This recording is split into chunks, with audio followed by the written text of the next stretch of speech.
¿Dónde está el micrófono? Aquí está, si quieres sentar aquí. No, to mix. Too much? Okay, okay. Está bien. Confío en mí. Sí, me he quedado ahí.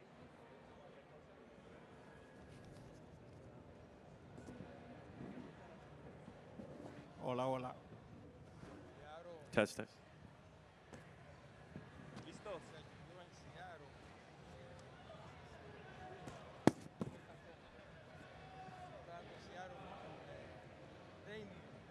¿Listos?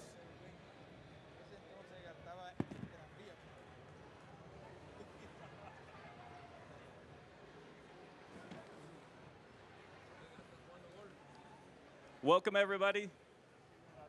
My name is Jesse Sanchez. I'm with Major League Baseball, and I want to thank you for showing up today on this very special panel. Here at Major League Baseball, we are going to celebrate the Latino contributions to the game. We obviously have some severe, top-notch Latino legends here with us who are going to share their stories, share their experience. And I think we all know we call baseball America's national pastime, but we also know it belongs to Mexico, Puerto Rico, Dominicana, Ecuador, and all over the world. It's a global game. It belongs to you. So what we want to do is share the experiences of these great men, and I hope you can relate to their stories because their stories are our stories. We're going to, for the next 45 minutes or so, I'm going to ask them questions. And I really hope at the very end we're going to have enough time for questions. Is anybody going to have any questions? That's it. Yeah, that's what I thought. That's what I thought. So we are going to try to have some time for a Q&A at the very end. Without further ado, let's introduce the panel. The man seated to my left, I think everybody knows him. Does everybody know who this man is?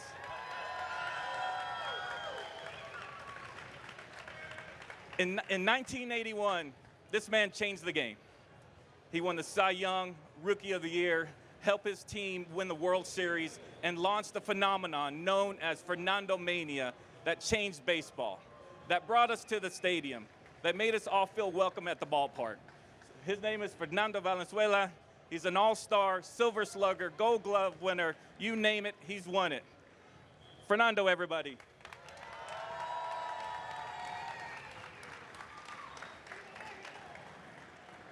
Seated next to Fernando, another legendary figure.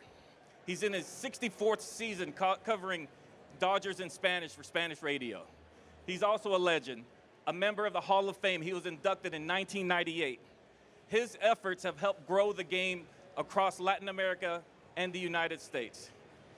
His efforts are the reason why Spanish broadcasts are the norm, not the exception. He's won every award, every broadcasting award you can think of. He's a gentleman. He's a scholar.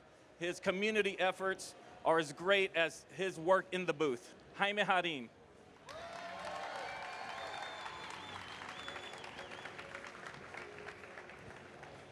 Sitting next to him is a proud man from the Dominican Republic. Manny Mota was a great Dodger. He was a part of the organization for a long time. A great hitter. We know how great he was. He had the record for pinch hits for the longest time. He's a proud Dodger, a proud major leaguer. He's such a gentleman, and what he does is represent Latinos in a very positive light. Manny Mota, all-star. Give it up for Manny, everybody. Bájale, bájale. Okay, seated next to Manny, born in New York, raised in Dorado, Puerto Rico, Hall of Famer. He's one of the greatest Mariners to ever play the game. He played for the Mariners for close to 20 years. He was a pitching coach there. I mean, a hitting coach. He had his number retired. He is a gentleman and obviously has a sense of humor. I just called him a pitcher. Edgar Martinez, everyone.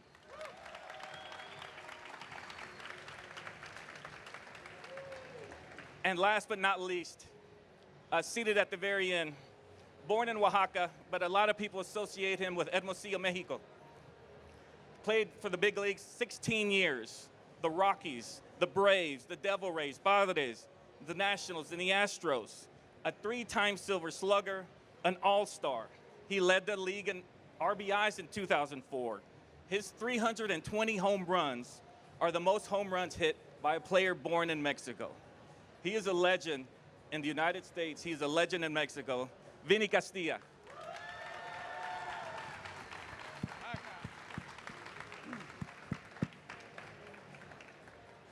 All right, before we get into the individual questions, I'm going to ask the panel a series of questions and just get their input. I think today is important for us to hear their side, hear their perspective, and help us understand how we are all similar and connected in a lot of ways. So I want to start with Fernando. Why was it important for you to be here? And what do you want people to know about the impact of Latinos in baseball? Hola, ¿cómo están? Ok. Todavía no entendemos. No, I think it's great, to be part of this this place. I think a lot of people follow baseball, and that's very important for anyone.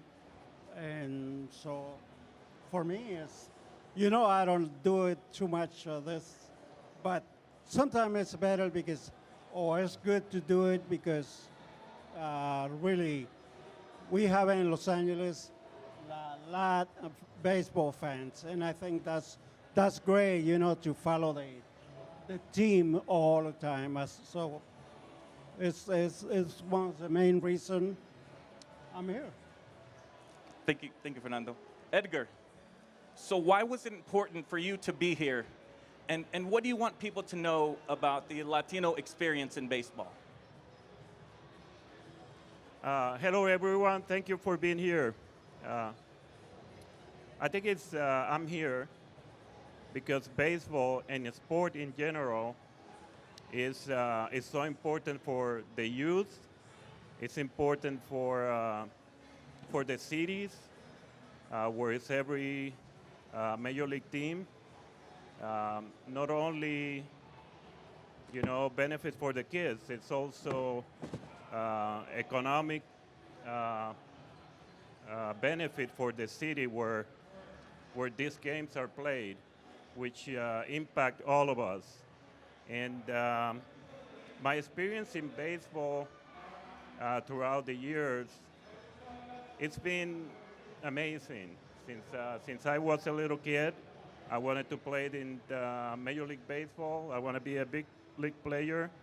And it has allowed me to basically live my dream. And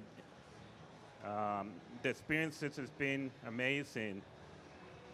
So I hope that some of the young kids that we see here one day are able to have the same dream. And also want you to know that it's very possible. I never thought that I would be here today and I will be a big league player, but keep dreaming, keep doing your best, and you don't know where you're going to end up one day. And same question for you, Vinny. Why was it important for you to be here? And what do you want to share with the people here about the Latino baseball experience? Muy buenas tardes a todos, mi familia. For me, it's very important to be part, especially here with this panel, all the Latino stars here, Fernando, Jaime, Manny, Edgar. It's an honor for me to be here and share the moments that I live as a Latino player here in Major League Baseball. I think it's very important the way the Latino players impact MLB, because for all you guys to come and see these stars like right now Acuna Jr., Fernando Tatis Jr., Julio Urias share the game with you guys. I mean that's very important. It impact everybody in MLB. So for me, I love to be here and share the moments, especially when I was young and in high school, and see Fernando, not just for me, I think for everybody in Mexico, they love to see Fernando pitch and and be in the All-Star game. And you know, when Fernando pitched in Mexico, you don't see nobody in the streets, man. Everybody want to watch his game. And you know, I'm getting a little bit emotional because this man right there impact the game so much, not just in Mexico, in all Latin America. So for me to be here in this panel with him and all these guys here is very important for me.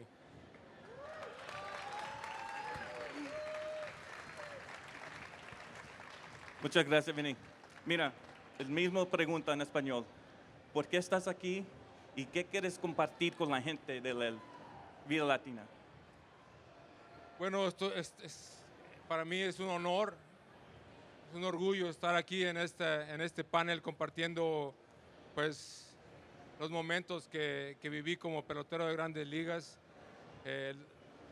Casi todos los peloteros latinos han impactado el béisbol aquí en las grandes ligas. Y para mí, cuando era yo un niño que estaba yo en la secundaria, no me perdía un solo juego de aquí del señor Fernando Valenzuela. Para nosotros es un ídolo, para nosotros, para todos los mexicanos. Él fue el que nos abrió la puerta para nosotros entrar a este béisbol y compartir nuestro béisbol con todos ustedes, con todos los jugadores de todos los países. Y me siento muy orgulloso, es un honor para mí estar aquí compartiendo esto con todos ustedes. Gracias, Vinny. Pregunta para el señor Mota. Primero en inglés. Manny, why was it important that you were here, and what do you want to share with the crowd, specifically about the Dominican Republic and how important baseball is in the Dominican Republic? Me gusta siempre las innovaciones. I like the innovation. I'm going to make an innovation this time. I'm proud, pleased, and it's a great privilege to be here today with these great people, great players, great announcer, and that's a blessing from the good Lord for giving me the opportunity to be here with you.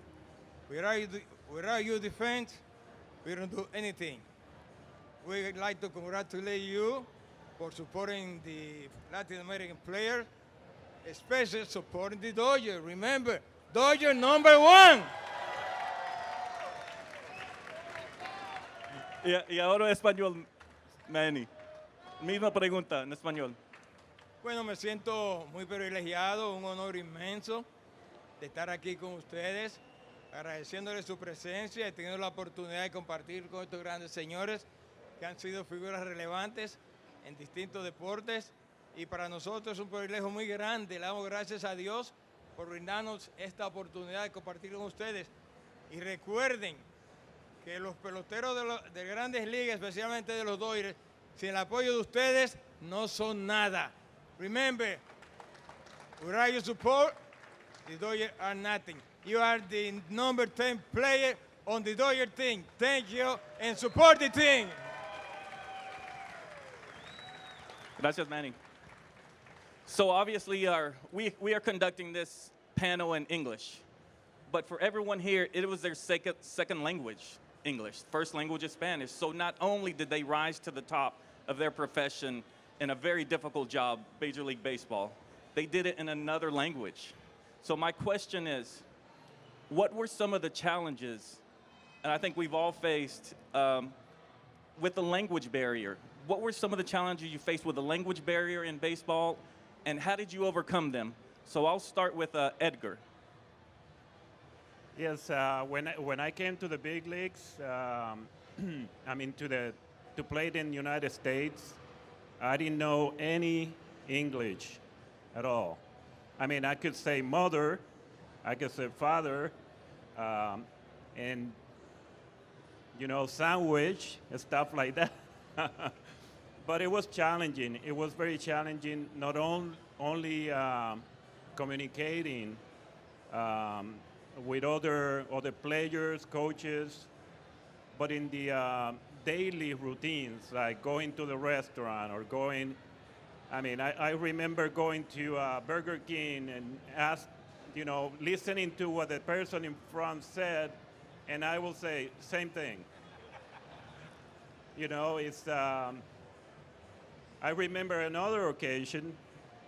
I was asking the person in the desk in the hotel, "Can you call me a taxi?" And he said, "Taxi." So anyway, it was very challenging, but over time, I used to listen a lot of radio and try to learn through the radio, TV, and forcing myself to listen and try to repeat the words.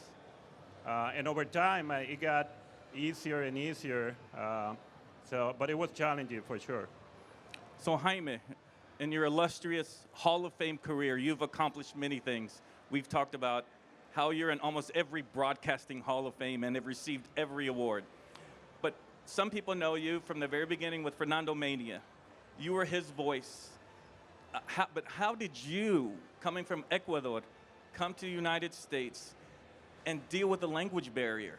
How did you adjust and get to the top of the profession? Hello, everybody.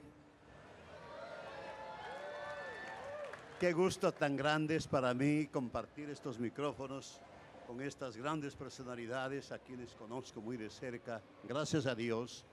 Y es para mí muy satisfactorio particularmente estar con ustedes aquí. Recuerdo los All-Star Games del pasado, 1980 aquí en Los Ángeles, y antes de eso en el año 79. Pero hoy el ambiente que reina alrededor del Juego de Estrellas de este año es algo en verdad maravilloso. Quiero felicitar a Major League Baseball porque finalmente, después de una espera de 42 años, regresa el Juego de Estrellas a la ciudad de Los Ángeles. Yo creo que ustedes como yo hemos estado llorando y hemos estado esperando con ansias que regrese el Juego de Estrellas a la ciudad de Los Ángeles. Pero lo importante que yo encuentro es las festividades que están ahora desarrollándose alrededor del Juego de Estrellas, como esta congregación tan importante, este establecimiento que recibe con los brazos abiertos, particularmente a los niños que están ansiosos por observar lo que es el béisbol de Grandes Ligas. En lo que a mí respecta, ustedes saben, este es mi último año como la voz oficial en español de los Dodgers de Los Ángeles. Después de 64 años voy a poner punto final a mi carrera como cronista de béisbol. Y me alegra muchísimo que en mi último año tengamos el Juego de Estrellas aquí en Los Ángeles. Let me tell you that I am very pleased to be among you here today. I would like to congratulate Major League Baseball for bringing back to Los Angeles the All-Star Game along with all these festivities. It is something that Los Angeles was clamoring for many, many years. I understand that they couldn't bring the All-Star Game to Los Angeles because they were building so many new stadiums in the last 20, 25 years, and they wanted to have the All-Star in those new places so they can attract people, they can introduce the game to the people. But 42 years, it was worth it waiting until this All-Star game back to Los Angeles. I come from Ecuador, you know, and I arrived into this country in 1955. I think the ideal age for an immigrant to come to this country is when you are 10, 12, 15 years old. Because at that age, you already know your language, in this case, Spanish. And here at the schools, you learn English very, very rapidly. There is no problem. The problem is when we come, as I did, as an adult, 19, 18, 20, 21, 25 years old. Then the English is very tough. It's a barrier that you have to conquer. When I talk to some young people, I say there are two main things that we have to do when we come here as an immigrant. First of all, you have to learn English. You have to go to school and learn the language because United States has been very great with us, receiving us here, and we have to do that. English is the #1 language. Don't forget your culture. Don't forget your language. And then also, please, keep going to school. We have great facilities here. If you work during the day, you can go to a night school and vice versa. Please, keep studying, keep getting diplomas. That's very, very important. I remember when I was young, high school was enough. Then it was junior college, then it's college. Now you have to have education if you want to conquer and you want to hit the goals that you had when you came to this country. That's wonderful advice from a Hall of Famer. Thank you, Jaime. So one thing I think we all noticed today is how emotional Vinny was when he talked about Fernando. And we can all appreciate that, and we understand what he means to us and to our communities. But Vinny, you faced Fernando when y'all played against each other. Do you remember how you did against him? Recuerdo enfrentarlo como alrededor de... Ahorita tú me dijiste las veces que me lo enfrenté, me fui de 10 turnos, le di 3 hits. And a home run. Pero fíjate, siempre para mí es un honor, vuelvo y repito, es un honor enfrentármelo. Me hubiera encantado jugar al lado de él en grandes ligas. Tuve la fortuna de jugar al lado de él en la liga invernal con los Naranjeros y fue una experiencia maravillosa. Lo voy a decir en inglés ahora. I faced Fernando 10 times in my career, and I got 3 hits of him. And I always want to play with him in the major leagues, be his teammate. I never have that opportunity in MLB, but I have the opportunity in Mexico en Winter Ball with the Naranjeros de Hermosillo. Fuimos compañeros y fue una experiencia maravillosa. That was a great experience for me, share the same clubhouse and the field with the biggest legend coming out of Mexico. Gracias, Fernando. Gracias, Vinny. Pero yo creo que fueron más, Vinny. Fueron más. Sí. Fueron, no. Te fuiste muy bajito ahí en los hits. Pero yo creo que es una experiencia bonita cuando enfrentas a un compatriota de que dice, bueno, no, él no me va a batear, y el bateador dice, bueno, este no me va a sacar de out. Y es una competencia que es bonita deportivamente, y creo que pues realmente yo creo que los jugadores están ahí para hacer su mejor trabajo y defender a su equipo, ¿no? Y realmente, como dice Vinny, nunca tuvimos la oportunidad de estar en un equipo aquí en Grandes Ligas, aunque, bueno, yo creo que el tiempo tampoco se podía dar, ¿no? Así es de que, pero sí, tuvimos la oportunidad de estar en Hermosillo y pues realmente...